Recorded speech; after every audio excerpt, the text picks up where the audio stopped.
Hey, everybody. Welcome to Don't Make Me Come Back There. We are a funny podcast about family. My name is Dustin Nickerson. I'm a stand-up comedian and the host of the aforementioned podcast.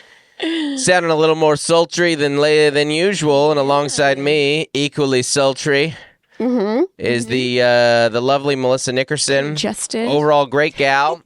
I just, when you're a little sick, the mustache works against you. It's very easy to get a little snot in the stash. Snot in the Not stash. a good look. Nobody likes snot in the stash. Welcome everybody. Cheers to us. We are above Public Square Coffee Public Square House. Coffee in downtown La Mesa. Andy Laurie here with us. Andy, when you're ready. Yeah, we've been singing some Korn beforehand. I'm not. No, you're not. Nope. I think that when you're ready, Andy, I think that people are ready for an Andy Cam. Okay. When you're ready. Okay. It's up to you. You don't have to. It's more work for you. We It's wanted extra- to bring this up in live time. Yeah. All right. I'm kidding. It's I'm totally flattered. up to you because it's more work and no more money. I will pay you no more money for this for a 3-camera shoot. There's not. I'm just trying to take my shot where I can get it. People like the video. Obviously some of the clips do well, and then more and more people are watching the YouTubers. We love it. We love to see it. We love it. Right. If you want to get the video before anybody else, then you do the Patreon. Patreon is the way you give a little more and get a little more. That's right. Podcast, when's that next Zoom hang coming Our out? next Patreon official Zoom hang is this Sunday, January 21st? Live from St. Louis is where I'll January be. 21st at 3 p.m. Pacific time. I'm going to be so cold. You know what? Yes. And this we're going to talk a lot about this, but one of the things that go ahead. Well, one of the things that people don't talk about a lot in the cold is just how dry your skin is, man. And you just, and then our like little precious SoCal skin. Well, I don't think it helps when I'm you know? staying in hotels either, because then you just go in and you're just got like one little heater cranking 80 degrees, and You're anyways. kind of drying yourself out. If you guys haven't left, podcast review? reviews, please do. We're really gonna have to help each other like this. Like this one. Finish each other's sandwiches. Like this one right here is. Finish. This one is from Elise, 5 stars. It says, Mel says it doesn't have to be funny. Dustin's funny. Melissa's funny. Andy is a great addition. Oh, we already read this one. Secret sauce. Yeah. And but that one's still good. Here's this one. This one's 5 stars. Fun show from Lady Chags. Found Dustin on Instagram and love this show. He and Mel are fun to listen to, and I love to hear hear them in the car. I feel like I've become a better parent thanks to their hilarious sound advice, and also loving hearing about life on the road. Hope to see him live the next time he's in town. Also love that they have an affinity for coffee, like me. You're dang right we do. Woo. You're dang right we do. Thank you so much for the reviews. Yeah, so leave reviews, go to the Patreon, join the Facebook groups. Good time in there. People were people were sharing the same lament on the Facebook group that you did over MLK Trash Day. I know. Apparently our trash service does not honor Martin Luther King Jr. That's like, I called the dentist yesterday at like 9 a.m., like waiting for it to go to voicemail, and it like picked up on the first ring. And I was like, why are you guys open? Yeah, you ever realize you got to suddenly realize you got a racist dentist? I just was like, oh. You called the dentist to leave a voicemail, and they answered. You're like, oh my gosh, I got to get a new dentist. Yeah. Well, we dropped off the kids at a Christian private school yesterday. Hey. Yeah. All in good company. Yeah. Whatever you can do to get a little time to yourself. I guess so. That's very funny. Yeah, it isn't one that you think that like you'd be like, this is one. Why are we taking President's Day off? I don't know. What are we taking?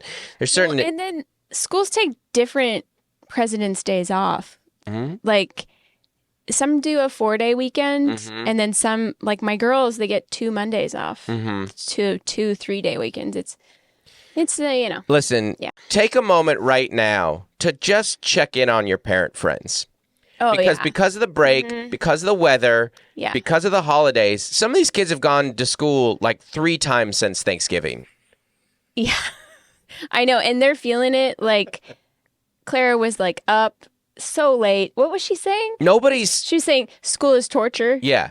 I hate school. School is torture. Torture. Yeah. Yeah. She's like, I'm not going tomorrow. Just just take a moment right now to shoot a text and say a prayer and maybe Uber Eats them something. I mean, they're locked. They've just gotten no work. Yeah. For like 9 weeks. No. Yeah. They're locked in with the cellmates right now. And also the Christmas credit card is due. And so they're following diets. Yeah. They have no money. Yeah. And their kids aren't going to school. It really so they can't work. Yeah. And everyone's sick. If you have, So January is tough. And you can't go outside. Yeah. In a lot of these places, it's just frozen. It's you know what it is it's dark. Like it's COVID lockdown again without the Zoom school. It's just and everyone is in. I mean, it's just a rough time for parents, you know? Well, I just think that you reach a level as a parent where you're like, I love you. I just don't want to spend that much time with you because we don't have that much in common. We're like, you're my child and I love you. We just don't have the same interests and hobbies and things that need to get done today. Well, in the sense that you're like, I need to like get the oil changed in the car. Yeah. And they're like, I need you to drive me to the beach with my friends. Yeah. Well, yeah, with older kids. Well, no, your kids will be like, you'll be like, when you have these days with your kids, that these like whole days, and you're like, okay, what are you gonna do? And you're like, I guess we could draw for a while, and then you draw, and 11 minutes has passed, and they're like, well, I guess we'll both get back on our phones. I know. I'm always... Let the record show we drew. I'm gonna post this picture to Instagram so that people think that I'm at home drawing with my child. Also, we're able to still go outside, and we play family volleyball quite a bit. Now we play like 15 to 20 minutes of family volleyball, and then I'm like, "We did it, guys! We did it! Wow! Yeah, we did a thing. Then, like, let's all go back inside and do our own stuff. Yeah, and I'm proud. I'm proud that we took those 15, 20 minutes. Well, you also get off our devices. The reality too is like as a parent, the longer it takes him to get back into the swing, the harder it's gonna be. Nobody's sleeping well, diet's off, all of that stuff. It's like, I think about this a lot. Like people ask a lot, like one of my least favorite takes is when people say that being a parent makes you a better person. Of course, being a parent does not make you a better person. However, being a hands-on parent does make you a less self-centered person. Because someone's like, oh, I'm sick. And you're like, well, if I'm sick, I wouldn't know it. I don't have time to acknowledge my sick because I got 3 other sicks that I'm dealing with. Or if someone's like, oh, I got a bad night of sleep. It's like, that's just the given for me. I got more bad nights of sleeps that I got a kid in my bed having a bad night's sleep. That's exactly it. So I'm having a bad night's sleep. Yeah. That's like this weekend you were working and I'm still sick and I'm like trying to get over it. And I was like, all right, I'm just going to put the to-do list aside. I'm just going to sit in the bed for a while. Yeah. And like relax. Yeah. Just zone out in the bed. But not feel guilty that my kids are also doing the same thing. Sitting in their bed relaxing. No. Well, listen, you're paying for their phone service for a reason. That's like our 14-year-old really thinks she should get paid to put the dishes away in the morning. Mm-hmm. And I'm like, your phone plan is like your phone plan. Mm-hmm. And I'm not going to say numbers. Yeah. But it's like... People know how much phones cost. Yeah. It's like $45 a month. We pay $450 a month for phones. That's what everybody does, normal. Right? That's normal, right? Is that per line? And I'm not talking like food or rent or insurance or anything. I'm like, you can put the dishes in the cupboards. Yeah. You know? You can do this. Like, I pay for it. You absolutely can do this. By the way, total side note, that's one thing that if people like... people don't complain about cell phone bills anymore because you're like, no, it's a given. Well, no, also like you're like it's worth it. Yeah, because it's so valuable. Like if anything, cell phones could raise their prices because you get so much more out of that phone than you used to. You're like, this is my GPS, this is my phone, this is my communicator, this is my internet. It's camera. Yeah. But it is TV. very funny. Like it's everything. You do the longer you parent, the more you do start to do some of those old tropes of like I'm paying your rent, man. You're paying you to live. I'm paying for your food, paying for your gas. I'm paying for your transport. Gloria made fun of you playing volleyball the other day, and I think we talked about that, quickly reminded the group, like, the only reason you're good at volleyball is because we signed you up for volleyball, we paid for volleyball, and we drive you to volleyball. You're good at volleyball because of Mom. So don't. And your volleyball practice and location changes every day. Every day. And the times change every day. We don't know when that tournament is on Saturday morning or Saturday afternoon. Yeah. We still don't know. That's one interesting thing about being a parent. As you get older, you're like, oh, I guess I'm in this subculture now. I guess I'm in the volleyball we world. entered like club volleyball, and it was an abrasive entrance. Yeah. Yeah. Is it too late to get out? I'm in too deep. The good news is our daughter has ADHD, so no, we'll be out soon. All right, let's get to a little weekend recap, ladies and gentlemen. Got a lot of phlegm going. We're thriving over here. This weekend, I'm going to be in Missouri. Lucky me. I don't mean that as a knock on your state. I like the state of Missouri, but it is. I looked on Saturday. It's going to be -8. Whew. I don't. Somebody was like, the comedy club booker was like, bring a warm coat. I'm like, I don't. Do they make coats that warm? I think that just means being warm. I'm not going to walk outside. Bring your warmest coat and then run inside every time you're not going to go for a leisurely stroll at -8. But anyways, January 18th through 20th, Kansas City this weekend. And then Sunday, I'm in St. Louis. Lucky me that the Chiefs game is on Sunday. That's good news for sales. Then we go to Philly, 25th through 27th. And then Portland, February 1st through 3rd. D.C., February 8th through 10th. Grand Rapids, February 22nd through 24th. And then we're into March where we've got Spokane. We added a Seattle show. Woo! Syracuse in April. Jersey in April. May, we've got Fort Collins, Colorado. Des Moines, June, Des Moines. And then Florida, Tampa, Dania Beach, San Diego, Chicago, Huntsville, Nashville. More coming. All That's right. what we're working on, everybody. Out here touring.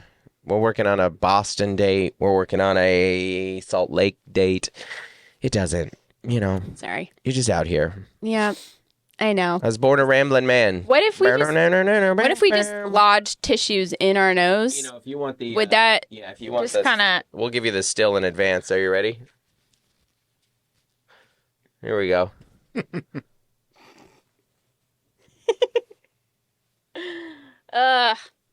It's too much. Do we got it? Yeah. Anyways, so check that stuff out. Let's do a weekend recap, and then we got to talk about our trip to Disneyland. Yeah. And we have an Orange County resident here, a former Orange County resident here. So you're gonna have some. I'm not banging on insider info. Somebody said somebody said about our podcast. Sometimes we're like off the rails, and were we ever on the rails? We will be on the rails today because I'm just not firing the pistons. Whatever makes a car happen, I don't. When you said that, I was like, "Oh, this cylinders, is exciting." Pistons. Firing on all pistons. Yeah, the pistons are not cylindering. If I could add something, I would, but that's all I know. I feel like usually my brain has like an electricity to it where it's like popping, there's things coming, and there's a vibrance to it, and then it just shuts down. And this is just kind of the brain fog, as they call it, but it's not brain fog. It's just sick fog. It's a little sickness in the air. I did lick your mic beforehand, Andy, just so I wanted, and your headphones, just so it might. Yeah. All right. Yeah. So, I just want to, if we're going to have something, we should all have something, is what I'm saying. I mean, I'm like day 9. I'm not contagious. Yeah. As far as science is concerned. Well, you were contagious to me. Sorry, that's so stupid. It's not even that good. Anyways, let's talk about a weekend recap. I had the traditional weekend where you fly to Portland, Oregon on a Friday, and then Brooklyn Saturday and Sunday, and then back to California. Chill. I was like, why am I so tired? I feel like I spent a lot of time in the sky. You did. Those are 6-hour flights. That's about as far in the continental U.S. as you can go. Those are, and then we had the headwind. It took longer to get to California. It took 6.5 from fly over all the snow. Yeah, it was very funny. I was like, it was 6.5 to get from Portland to, or from New York from JFK to San Diego, which is a long flight anyways, but sometimes you can do it in like a lower 5, but dead into the winter wind. And we took he's like, we're taking a different route. And it's the old Seinfeld bit. You were like, I don't care about the route, just not into a mountain. That's all I care. That's the only, whatever. But it's snow, the whole country, it was all snow. I'm flying over snow 4.5 hours. And then we get to the Grand Canyon and the snow ended. But the Portland, it was a corporate gig up for a healthcare company in Salem, actually, which is a little outside of Portland there, and it was a good time. We enjoyed ourselves, and it was a fun, as far as corporate gigs go, it was a good time. And then I flew to Brooklyn, where I had 2 shows, technically 3 shows. I did a spot at the Cellar too. It did not go well. That's total comedy inside baseball. Brunch show. Yeah, it's. I don't know if this is interesting to people or not. But I did the Comedy Cellar is a club in New York. You go, you audition for the booker. I auditioned. It did not go. You had 5 minutes. I had 5 minutes. I was on stage. I was like, this is not. Whew. All right. 1 p.m. Hopefully you get another shot at this. It's a very prestigious club, and I have tons of friends that work there, and it's it's one of those things when you're in a country club. Okay, well, I'll do a little Dustin's Comedy Corner. Some people like this. Yeah. There's a thing at comedy clubs, meaning you get passed in certain places, and I'm very grateful. I've been an immensely blessed career, and I get to work a lot of great clubs, and more importantly, I have a fan base that is continuing to grow and make people laugh. It's fantastic. But there are certain clubs that you want to get quote unquote passed, and that means you can become a regular there, and it's a whole thing. If you ever know about the Comedy Store and stuff, there's the names on the walls and stuff like that. It means you get to be one of the comics that works there. And the Cellar is the one in New York that carries, a lot of prestige to it. So you go through this audition, and everyone does it. And you go, and I was like, oh, even on stage, I was like, oh, this is not. Uh-oh. But it's as I said I've said a million times. Unfortunately, failure is a very important part of success. It's truly unfortunate. I wish it wasn't. You still got to take these L's out here sometimes, and you're like, I've been on TV a bunch, and I've got all these things, and things are going great here, and then you just go have a very mediocre set for a booker, and you're like, well, I guess hopefully I'll get the opportunity to try this again. But it's normal. It's very normal. It's everybody has setbacks in life, and it's not even really that big of a setback, and it's a thing. It didn't go well. It happens. But the shows at Union Hall were fantastic, and honestly, that's what I care more about. A bunch of people came out. A lot of people at these shows tell me how much they wish you were here, Mel, and I'm like, yeah, me too. Oh, it sucks Mel isn't here. You're like, how do you think we feel about that? Yeah. I would also like to be in Brooklyn right now. Those Union Hall shows were great. The fun thing about, when you're in New York or LA, we haven't announced it yet because it's not on sale, but May 5th. Is it May 5th? Are we really doing a Cinco de Mayo show? I didn't think it was. That's very funny. May 5th. Cinco de Mayo, I'm going to be doing a show with the Netflix festival at the Hollywood Improv. And the nice thing about LA and New York shows, you get to have whoever your friends are that are around. So it usually ends up being a pretty great lineup. And there were different shows. So Friday night in Brooklyn was Peter Wong, who's a very funny comic, Jordan Fisher, great New York comic, Tonight Show, a bunch of stuff. And then Michael Longfellow, who's currently on Saturday Night Live, did a spot as well, and he's a friend. And then Sunday, Caitlin Palufo is really funny, and has a bunch of credits as well. Joe Zimmerman, who's all the credits and opens for Nate as well, and he recently had a special that Nate put out. And then Zoltan was on the show because Zoltan lives out in Brooklyn now. So hot shows, good time. And I think that I did invite Nate to do my show in May, and he goes, I'm not going to be in town, and I'm way too famous to do that. She was joking, but it was very funny because he did my show in Nashville. So, that's right. Yeah, Zanies. Yeah. So, anyways, it was a great time. I didn't want as a Seattleite, you really, I don't know if there's an Orange County thing too, but Seattle.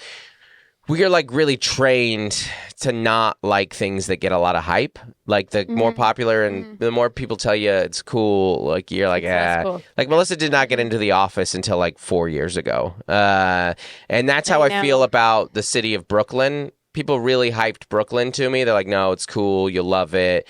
And they're basing that opinion on me, on what they know about me and my nose and my likes and my interest. And then I got there and I was like, nah, this does rule. Yeah. I like it. Brooklyn's cool. Brooklyn's pretty great. Yeah, I get it. So those shows are fantastic. And thank you guys for coming out. New York's a really weird market. New York is like New York, I think that there's like 3 cities that are like this: New York, Vegas, and LA, where like you're like, it's hard to sell tickets in there unless you're like mega famous, because you're just competing with so much. And I had people who told me, they were like, yeah, we took like the train from the Bronx. How long did that? And I was like, how long did that take? They're like, a little over an hour. I'm like, oh my God, because you forget that.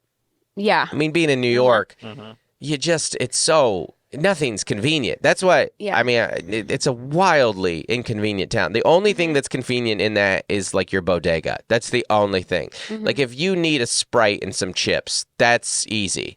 That's the only thing that's easy to do in New York, but everything else is wildly difficult. But it was good. And you were out here living the domestic bliss. You were signing kids up for... it's like such a... What's this? Roller coaster. Roller coaster. Very like, funny that you can remember roller coaster on the Disney episode. I signed up our middle child for high school. I started researching FAFSA for our son, who's going into a senior year. Yeah. For him, we're not going to pay for his school. And there's something else just like right up there that you're just like, oh no, the passing of time. Yeah. And it reminds you of like when you registered and like researched preschools for your kid, your firstborn. Yeah. And, like you knew nothing. And you're so like worried. At least you remember going to college. At least we remember kind of what that's like. We don't remember preschool. You can kind of like prep a kid for college a little bit. But though things change, because we'll be like, Joel, you'll go to you'll go to college. You'll get married your junior year. The traditional normal college experience that your parents had. Well, but like a lot of stuff's changed, of course. Like what you need to do and but it's just like so overwhelming and it's emotional and it's like good, but it's just like, here we go again, like starting over. And with your first kid, it's kind of like that with like middle school, and puberty, and like you get one phase down and then you have to like go to the next one, for the first time. Yeah, I mean, the funny thing is like, scary. Yeah, I mean, we still have a 4th grader too. So it's not like we're like not still raising children. Yeah. You're kind of in it. So you're like playing Foursquare with one kid and then you're like, take English 120. Yeah. Like, try and write an essay. Like, you're like, I don't know. Like, it's tough. I mean, and then simultaneously, it's so funny because you say that and you're like, oh gosh, this is so hard, and they're going to be gone so soon. And then last night we're like, stop talking to us. We're trying to watch a show. Go to bed. I know. I was like, I mean, I just need 22 minutes to zone out. Yeah. It's been a long weekend. Yeah. And it actually hasn't. It's a much shorter weekend than normal. It was a 3-day weekend. Yeah, that's what you mean. Yeah. I thought you meant as far as me being gone. I'm just like, you were at like a beach house with friends. Like you were gone the whole weekend and you want to talk to me at 10 p.m. on Monday night. Yeah. And I need 22 minutes to watch this movie and fall asleep. I'm just trying to have a LaCroix or a tea. The NyQuil is like about to kick in. Yeah, exactly. And I've pounded my NyQuil and I need to watch this Arrested Development. Do my massage gun and then I'm going to bed.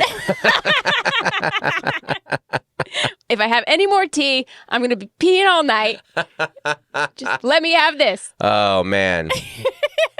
Gosh, being an adult and having thoughts like, I better limit my beverages before bed.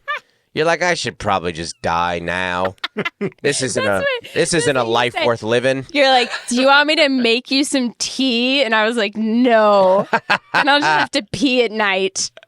It's like, and that was it. Like, that's why I feel about when people are like, you should really stretch and read before bed. You're like, I just take me now, Lord. Stretch in bed. Yeah. They're like, well, that's how you live a healthy life. And you're like, this isn't living. I know. I used to be someone. I used to have a personality. I used to have interests and hobbies. I used to fall into bed. Not rocket. I used to look at my bed and I'd be like, you get me when I'm ready. You're lucky to have me, bed. Earn my satisfaction. Exactly.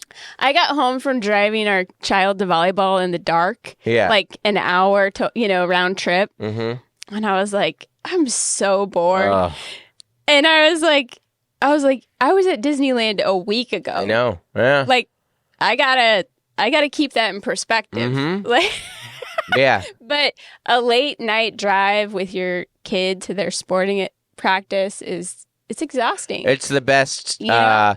Like whatever. If you struggle with sleep, then what I recommend is just having to drive a child to a practice or a game in the dark, morning or night.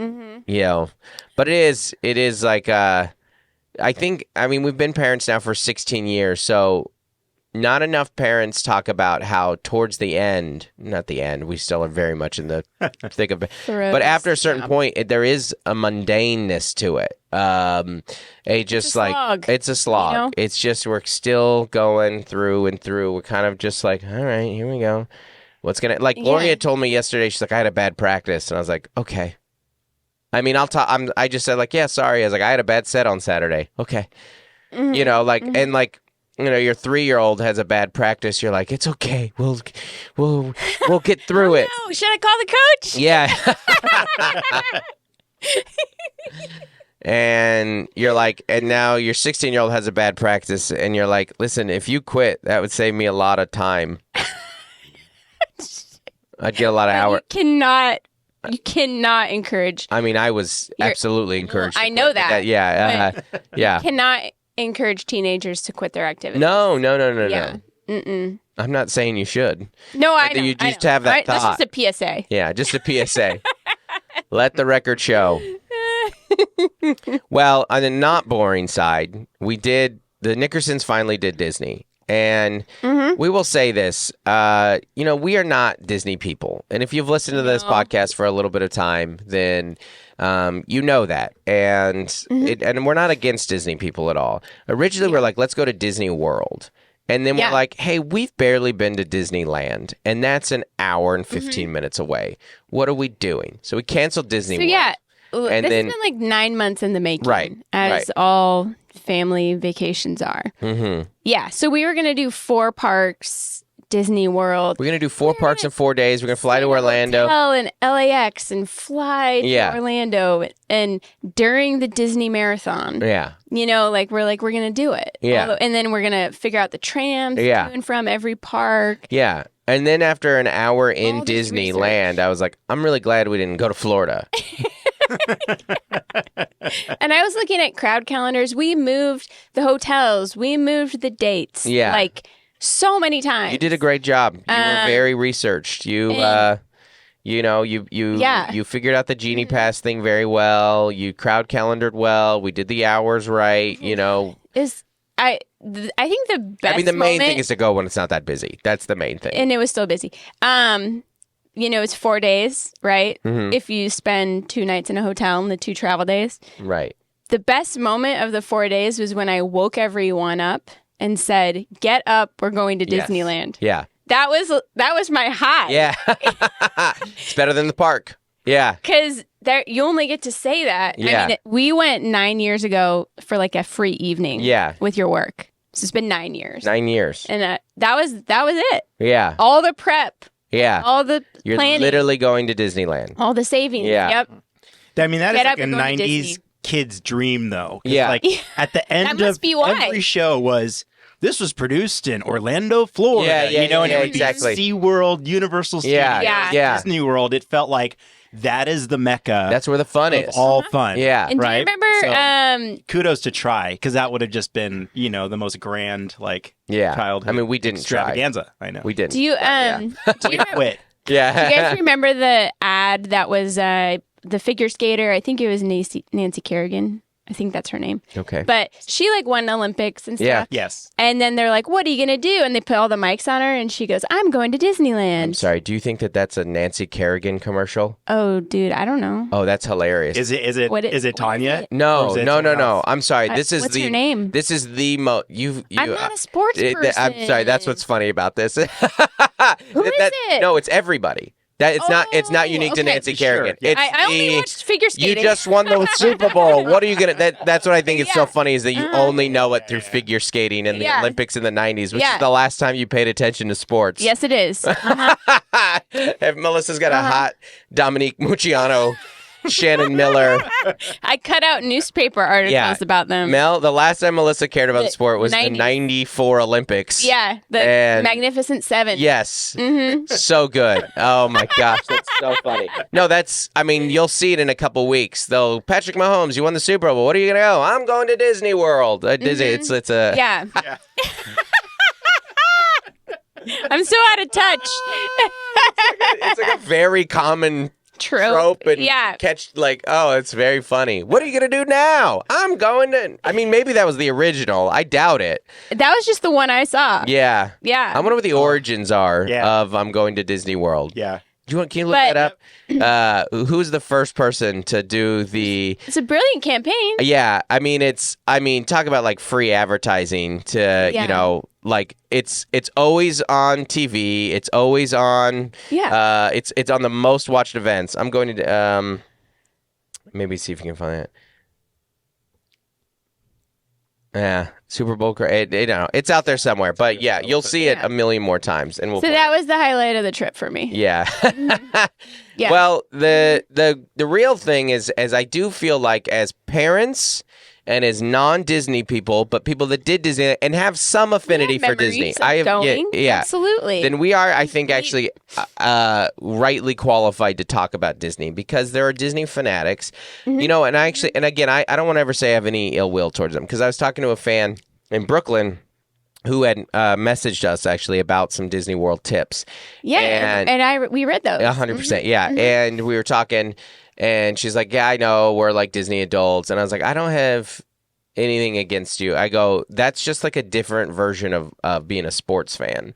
Because being a sports fan, if anything, actually being a mega sports fan takes up more of your life and is more expensive. Because going every weekend. It's every weekend. It's the Monday gear. night. It's the game. Going to a football game is very expensive, or baseball. It's very expensive. If you try, we went to the Sugar Dome in New Orleans. The Super Dome was the Sugar Bowl at the Super Dome in New Orleans, and it's very confusing. And that was expensive, and that was the whole thing. And then a week later, the coach left. Dang it. Our whole program is an array. I know. I never posted. I wanted to put that on my Instagram grid. And then I was like, it's kind of weird now. Yeah, I did. Dustin and Joel got to go to the It was so great. Unbelievable memory. But now it's like, Well, no, actually, it's funny you say that because I took that as a lesson of go when you can. Go when you can. If you have an opportunity to do something with yourself, with your spouse, with your kids, and it doesn't, if you have a window, because I had always told Joel, I was like, whenever the Huskies are in the Rose Bowl next, you're going to go. You're going to go. Yeah. And then we missed one because I was working, and then they went to New Orleans this year, and I was like, well, that's the one that we got to go to this. And I remember thinking, we have a good coach, the program's good, they'll be back. Maybe because it was a huge pain for us to get there. And then you're like, no, you go now. And now I'm like, we might not, that might be it. Our whole team's done. Everybody left. So you got to go, got to get it in when you can. It's true to parenting as well. So I think that, they're the Disney fanatics. Great. All I see is a bunch of adults finding joy in the world. That's what I see with a Disney person. Yeah. Oh my God. You found something that makes you happy in life? Spend all your money on it. Yeah. And run it into the red, baby. If they have a free day or in their month, they're like, Disney, duh. That's their thing. Stop shaming Disney adults. Seriously. They love it. If you found something that makes you happy in this world, take it. Put on the outfits. Go be weird in public. Be unabashedly, unashamedly proud of your thing, because it's hard. It's hard to find joy in this world. And I'll tell you something. This is why being a Disney adult is better than being a sports fan. Disney doesn't lose. Yeah. Disney doesn't lose the Super Bowl. Disney wins the Super Bowl every year. They do. You don't go to Disney and spend a bunch of money to go to Disney just for Disney to lose, and then you punch a wall when you get home. With a 50% chance of losing. If it is so, I'm almost 40 years old. It is very hard to find just little moments of happiness. It's hard to find something that you're like, this place makes me euphoric. It brings me joy. Some people, it's expensive. Run up your credit cards. Run up that Disney credit card, and then come back and use those Disney points. They are so happy to do it. Yeah. Yeah. Put on your fanatics. Put on your outfit. Paint Okay. your face. It is funny, the sports fans that make fun of the sports fans that make fun of Disney adults. And like, bro, stop it. Oh, they put on an outfit. You took off your shirt. Yeah, and you're painting your painted body. a big old D on there. Yeah. You're walking around with a big orange D. Yeah, it's the same thing. And you think that they're weird? Nah, those Disney adults are freaks. They're freaking freaks. Not me, man. What I do is I like to take my shirt off, paint my face, go into 8 degrees, cheer on the Buffalo Bills. Not one of those weird Disney adults. Nah, team lost. I got hypothermia. Wife's pretty pissed about the whole thing. Had to burn a sick day. Used a vacation day or two. Can't take my kids to Disney now, coincidentally. But yeah, that Disney adult, what a freak. What a freak. If you can find something that makes you happy in this world. I'm so beat up from being a sports fan that being in a Disney adult looks like a fantasy. It looks great. It's great every time you go. It's not going to be my thing, though. No. I'm not comparing it to. I'm not saying I want to be a Disney adult. I'm just saying I get it.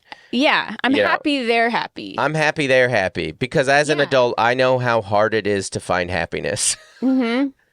You know? But I think if you're going to commit to taking 5 people to Disney, like you have to kind of get into their world. You do. Part of their world. I did, and I was like, what's going on here? You missed that one. You got to be part of their world. Part of your world. Funny. There's a lot of funny things about Disney because there is like, I like Disneyland fine. California Adventure is great too. If you're not a Disney person, I was texting Taylor about this. Mm-hmm. Taylor likes Disney a lot. Yeah. And Taylor who bought us a season pass to Universal Studio. Mm-hmm. So incredibly gracious. Yeah. I was like, I told her, like, my kids prefer Universal Studios. And she goes, well, your kids are wrong. And I get that. I get what you mean. But if you're not a Disney person, it's not magical. You're just treating it like a normal theme park. Mm-hmm. And as a normal theme park, it's pure pros and cons now. Now we're purely objective because it's not magical. So now you're like, okay, is it nicer? Way nicer. Are the people better? Yes, absolutely. Mm-hmm. Is it more expensive? Way more expensive. Way more. Astronomically more expensive. Mm-hmm. Is it more crowded? Way more crowded. Yeah. And are the rides not as good? Correct. If the rides aren't magical, then they're not. If there's no Disney magic sprinkled in, then you're like, this is the worst ride I've ever been on. Like, if you don't have an affinity to have Mr. Frog take you to hell, if that doesn't do anything, an hour for Dumbo. Yeah, exactly. Then that's not magical. Then you if there's no Disney, It's called Pixie Dust. Pixie Dust. If there's no Pixie Dust for you, then you're in It's a Small World going, what is this? And I actually said to my kids, I was like, it's a rite of passage to realize how terrible this is. Like, that's because even Disney people know it's a terrible. That's the whole shtick of it. Yeah. You know, just. But but there's like, as someone who just like rides, Thrill rides. the thrill, like even just high quality rides between the parks, there's like 7 good rides. Like, Space Mountain's great. Matador's great. The new Matterhorn. I always get it wrong. I don't care. The Incredicoaster's fantastic. Cars kind of was a letdown for me. The Radiator Springs area was very cool because that was like that was my favorite. But have you done the Radiator Springs, the Cars ride? I was like, it's fine. It's fine. It's just it's just a car area. It's just a car going 45 miles per hour. Yeah. That's all it is. Yeah. Now, if you had a 4-year-old who that was their favorite movie, right? You would probably. But nobody has a 4-year-old who Cars is their favorite movie. That's true. By the time that we did, but that was. And he's 16 now, and he drives a car. Yeah, way faster. So it was cool though, because that's probably. I mean, I feel very spoiled because my favorite Pixar movie is The Incredibles. And the best ride in both parks is the Incredibles ride. So I'm like, this is perfect for me because the best ride has the characters that I like the most. So I appreciate all the little Easter eggs and the nods in there. I would have loved a Frozone appearance, but I didn't get one. Right? There's my super suit. Well, and then the Marvel area. The Marvel area, it was great. Guardians was fun. If that wasn't a Guardians, that's a good example of the pixie dust though, because if that wasn't a Guardians ride, I would have kind of been let down by it actually, because it's a drop ride. Right. But that drop at Knott's Berry is the best drop ever. It's unbelievable. Oh yeah. Yeah. The Knott's Berry Farm drop is nuts. It's so scary. It's so scary because then when it throws you that high back up, when you're just like, that's a whole. That's a real. The harness. Yeah. The harness. But because I like Guardians so much. And the Marvel area is the one area where I'm pixie dust because I'm a comic book guy. And so I was like, we're eating at Hank Pym's place. And, then the show started. You're like, yeah, everybody get up. Yeah. We're going to go watch the show. But the web ride was fine. It was fine. But the new Star Wars area is unbelievable. The Millennium Falcon is so cool. Have you seen it? Yeah. No, it's unbelievable. It's so cool. The area is so much better than the rides. Like both rides. I really liked Rise, but Rise was great. Yeah. But the area is jaw-droppingly. And if you're like a Star Wars person, and I'm not, I like Star Wars, but I'm not in it like I am Marvel. Yeah. If you need to buy a $200 and build a lightsaber, or a droid, I get it. I get it. I think. I think it's fantastic, and I'm super into it. Like I that area was like, but again, Disney does not focus on the rides. That's not like they focus on the experience of it all. So they'll be the first to tell you. In vanilla flavored. And Pixar changed everything because when John Lasseter took over a lot of the thematic imagination of what Disneyland could be, that's when everything started to be transformed. I mean, it really has become so much about the place, the look, the themes, right? And that's so cool. I mean, you really can't. It's every area, every trash can is themed to its area. Yeah, that's like there's like little details like that you're like, cool. No, I get it. Actually, the biggest surprise. I mean, we loved the Matterhorn and the Space Mountain. The biggest surprise was Matterhorn at night is crazy. Like that's like a real jump scare. Yeah. And we did it day and night, which was awesome. But Autotopia was like the biggest surprise. Yeah. Because that is twice in the dark. And I had read lots of blogs. They're like, skip it if you don't have little kids. But our 14-year-old remembered it. Yeah. From doing it with a friend. She's like, no, we got to go. And then she can't drive. No. And so she got to drive me and you. Yeah. And I think that was an example of our family being fun. and she gets like the brake and the gas confused, and she just like had the best time on doing that ride with us. Yeah. Twice, and like you run into the back of each other's cars, and it's like, and she was just laughing the whole time. That was good. Yeah. That was that's one of the things, underrated like favorite. Well, that's what Disney would tell you is like stuff like that happens at Disneyland. You're just suddenly. Like you can be like you can be a little kid, goofy. Now I will say that I had not done the Jungle Cruise as a comedian. I'd done it as a non-comedian, and then I used to like it, and now I'm a comedian. I was like, this is the worst thing I've ever seen. This is so bad. I think it was also we probably went on it 20 years ago. Yeah, and you said like I want to retire doing this. Yeah, I was always I was like I want to be able to walk in and do it, and you're like, this isn't as funny as I remember it. For one, for one, the people that were seating us were like very bossy and like, giving us really vague instructions for how to get in the boat. And we were like, where do you want us? Yeah. And they're like, do not walk over the middle center box. And you're like, what are you talking about? This is the Jungle Cruise. No one's dying to get on this anyway. So we're doing now. And then I just think we got not the best guy. Well, yes, that's true. That happens. Here's the thing that you forget about Disney if you haven't been in a while. Way more guns than you remember. Yes. There's gun stuff there. Yeah. In the Jungle Cruise, he has a gun. Yeah. Yeah, he shoots the... Like the monkeys or something? An elephant? The hippo. Yeah, the he hippo. shoots to scare the hippos. And then the monkey also has a gun and like doing this. Yeah. You're like, whoa. Yeah. And then we don't really like play about guns anymore. And then doesn't Pirates have some guns in there too? Pirates has removed some stuff. Yeah. Yeah. The bride auction has been removed. There's a bride auction?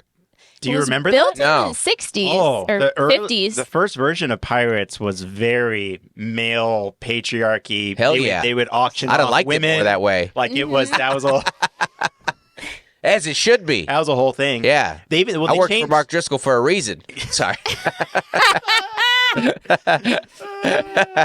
Yeah, the cultural appropriation days of Disneyland are far behind us. Disney has lots of shame in their past. Jungle Cruise changed too with some of the natives. They kept the gun. Yeah. Some of the natives. Yeah. The guns are still there, but they used to shoot the natives. Yeah. Yeah. No thanks. That's it. Well, and the water ride is being transformed right now. Splash Mountain. Mm-hmm. Yeah. Yeah. That's all gone. There it is. Well. Yep. The demise of joy. Yeah. It's a thing that was made that long ago. It's inevitable, Well, yeah, Frontierland, some of that's kind of adapted. Yeah. Well, you see the natives. We did Peter Pan. You see the natives in that, and you're like, don't do the song. Don't do the song. I think for me, like, I can't go to Costco because of the crowd. Uh-huh. And so then I don't know why I thought Disneyland was going to be different. Well, at least you get the ride at the end instead of just like, But the thing a bunch of milk. Is like, I always make the kids sit at a table, like when we get food, because we're doing like fast food service in the parks. And for me, I'm like, find a table and sit down. Yeah. Either with one adult or, but I know some people they live in Orange County. They just come in for a couple hours and they're just like yelling at their kids to sit in the stroller in line to get their food. Yeah, I saw that. And it's like, I have to leave and like go calm myself down. I saw a moment. We were in the Starbucks line. Like, if you want to see a mom. And I get it. Like, you need to eat. You need your coffee. You're a stressed out parent. And it's overwhelming. But I'm going to leave. Yeah. For this moment. And that's what's tough for me is just like, it feels like you're just constantly in the way and with the strollers. If you want to see, tough. If you want to, a lot of people. If you want to see a mom in mini ears forcefully shove her 2-year-old into a stroller in the Starbucks line, that's Disney magic, baby.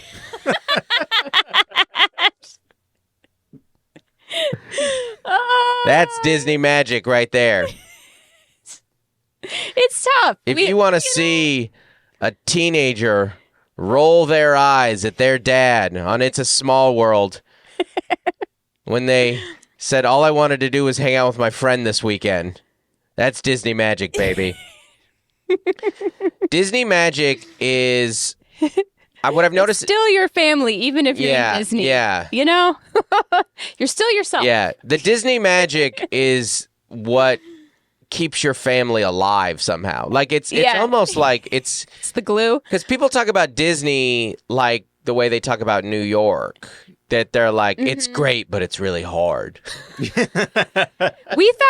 thought we could for sure do 3 days at the park, and that you buy the SoCal residence 3-day pass. And then like Tuesday night, we left before dinner. Yeah, we're kids didn't want to go back a third day. day. Family meeting. Anyone want to go back? And we were like, no. We got it. So, we got enough. I need over a child. I didn't see him. It was so crowded. Over by we were over by the Haunted Mansion. We just left the Haunted Mansion, the New Orleans area, and there's like a teddy bear, a child and a looking up. teddy bear outfit. Looking up. There's a little 1-2-year-old, and I kneed over a child. That child looked up at me. She's like 14 and there was months. probably like 4 seconds before I saw an adult. I was like, "Who are you with?" And you picked her up, and she was like, "Who are you?" Yeah. But what are you supposed to do? I mean, I'm not going to knee her over and stand over her like a football play. Boom! You know, I'm going to Ray Lewis her. I know. Yeah. My favorite moment, there were a lot of funny moments, because one of the things that happens at Disney is you have kids who are more into it than their parents. And so we are in the Star Wars line, and there's a kid in full Stormtrooper outfit. It's like 4 years old. Yeah. Mm-hmm. And forgot about this. And I go, aren't you a little short for a Stormtrooper? and the kid like gave me a thumbs up, you know? And the dad goes, you're the second person to say that to us. And I was like, oh, do you not? What? He's like, yeah, an employee said that. Why do people keep saying that? He's a little kid. And I go, oh, it's a quote from the movie. And I go, he's going to keep hearing this, FYI. Yeah. He's a little kid in a storm. This is a great joke, by the way, that everyone who likes Star Wars here will, and I know enough about this. This is an unbelievable line to give to a child right now. And I've only watched. He was like mad. Why do keep people? He's a little kid. Yeah, it was so good. I thought that was going to crush, by the way. I was like, the kid's going to love it. The dad's going to high-five me and buy me a beer we got to go over to California Adventure because they don't serve it. And then, oh, no, they do serve alcohol in the Star Wars area, right? Woes. We didn't make it there. Yeah. Anyway. Yeah. Yeah. Well, one of the things that I like about Disney, though, is it is one of the last places, and it may be the very last place where, like, customer service is still alive. You know? Mm-hmm. Because it is like... Those cast members, they're amazing. Yeah. Everywhere you go, you can count on someone being friendly and helpful. Oh, yeah. They're like... That's what you're paying for. Right. Yes. And you know that. You do. And I get it because, you know... That's why it took us like 2 decades to pay for it. Well, you know. I mean, as we all know, customer service is at an all-time low, right? Yeah. And I get it. Like, I respect it. I get why people in the workforce are jaded and like, why I don't get any extra money for this. I'm underappreciated. I'm undervalued, and I get it, and I respect it. It's just I've finally reached an age where I get to be the one that benefits from the good customer service. And it's gone. And it's gone. Mm-hmm. It's gone. Yeah, no, I mean, you don't expect it at all anymore. And so you're just delighted when someone like looks at you and smiles. Smiles. Acknowledges my existence. If I walk into a Starbucks and they're wearing one AirPod, I'm thrilled. I was like, I bought a store credit card. Or I didn't buy one. I signed up for a store credit card because I got a good cashier. When? Yeah, a couple months ago. Oh. She was so great. I was like, yeah, let's do it. You didn't tell me about this. Here's all my info. Well, I already canceled it. Oh, there you go. But you wanted to give them the sale. But I was like, you rock, and let's stand here for 5 more minutes. You rock. Let's just vibe together. I just feel... Great. It's great. It's such a breath of fresh air right now. Yeah. That when you... going to be a manager next week. I feel like, I don't know, like, we've gone past apathy. Like friendly is out of... You're not going to get a friendly customer service experience. Uh-huh. We're at apathy, but we're bordering on, like, violence towards me. We're getting to the point, we're almost there, where it's like, if I can go into this Starbucks, get my drink, and not get punched... Like, that's what it's going to be like. How much does this cost? So, like, it's $6, and this barista gets to stab you. Like they want to, because they're already with their eyes stabbing me. Mm-hmm. And I get it. It's just when we enter the workforce, like we were baristas, half of your training is customer service. Yep. Like, and not, I'm not even talking about like the customer's always right kind of stuff, but I'm just like, acknowledge that there is a customer. And acknowledge... You might have a product that they want. Acknowledge that... Yeah, that's exactly it. Mm-hmm. Acknowledge that they're here to buy a thing and to get a thing in return. And that you're the middleman and that you're the conduit of that. Mm-hmm. And ironically, even though customer service is at an all-time low, tips are at an all-time high. No, I think it's because the tips are given... Like, of course you'll tip. Oh, that's interesting. And so they're like, well, I don't have to earn it. Yeah. I don't know. And you should tip. You should tip.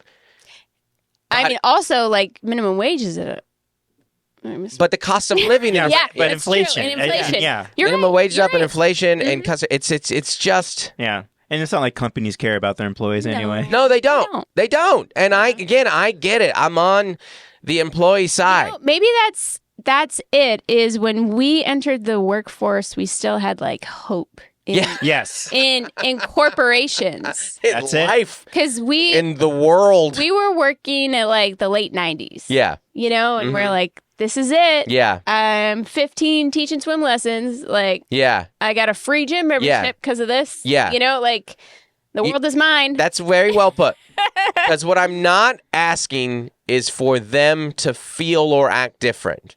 What I'm fantasizing is that 18-year-old me would be on the other side of that counter with a glimmer in their eye and a thought that maybe one day I could get a promotion here. Maybe one day I could get some stock. Maybe I could, stock. Maybe I could make my way up in this company.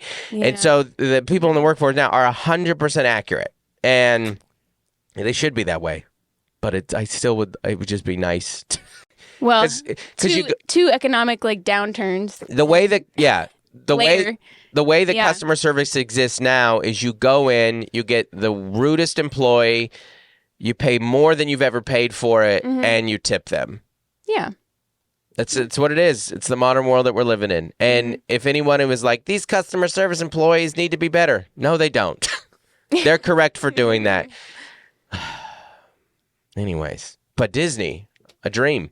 Mm-hmm. So nice, so kind, so friendly, and they're probably also getting paid bad, but they love their job. Yeah. Well, most of them do. Yeah. They just love that atmosphere. Well, what they are is they're Disney fans, and that's what we talked about. Disney has created a fan base, much like sports or Taylor Swift, that is unmatched. It's unmatched. That's exactly it. Like every woman in Disney was wearing like an $70 to $90 Disney sweatshirt, $50 to $100 Disney purse, right? Backpack, right?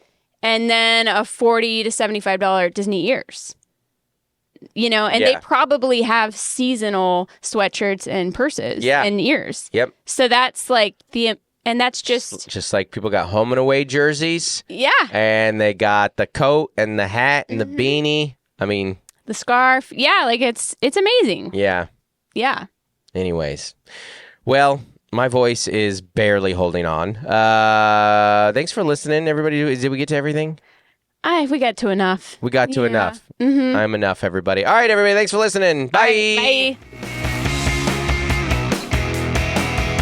Hey, everybody. Want to give a special shout out to our Essential as Oils patrons. That's our $25 a month and up patrons. Thanks so much for supporting this podcast, everybody. First off is Avril Griffiths, Adam Bush, Allison Nelson, Bonnie Galindo, Carrie Teague, Caroline Crimmins, Code to Grow, Courtney Eibling, Demarius Diaz-Stevens, Den and Chelsea Morell, Daniel Owens, Dave and Melissa Cox, Dave Hoagland, Jason White, Jennifer Ashley Downs, Jessica Handherand, Joshua and Nikki Platt, Jordan Lara, Jordan Cowan, Juliana Smith, Lori Amos, Matt and Sam Slosdom, Michelle Carlson, Nathan and Jennifer Merritt, Nicole Carraz, Rachel Wilson, Rachel Kennedy, Robert and Nellie Capen, Stephen Mena, and Tiffany Payne. Thank you so much, everybody, for being a part of this podcast. We appreciate you so much. Thank you.